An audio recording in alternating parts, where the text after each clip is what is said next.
Have you ever wondered if your speaking voice is really grabbing people the way that it could? I'll be so bold as to say the way it wants to, because when you speak in public, your voice wants to ring out. Right, Barbies? Right! I'm Laura Handke, Lake Oswego's transformational voice teacher, and since I started teaching students and workshops about 7 years ago now, I have been shocked by how many people don't truly know how to effectively use their voice, or even possibly know what their authentic voice truly wants to sound like. Your voice is a part of you, and these bodies of ours are our vocal instrument. The two should really be working together.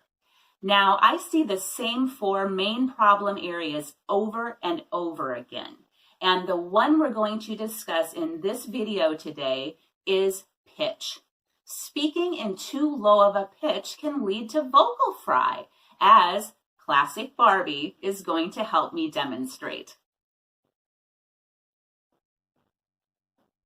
Hi, I'm Barbie, and I'm here to talk to you about some super important stuff today.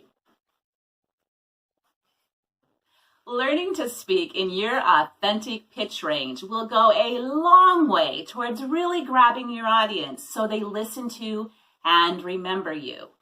And remember, the world needs your authentic truth spoken in your authentic voice, and I'm here to help.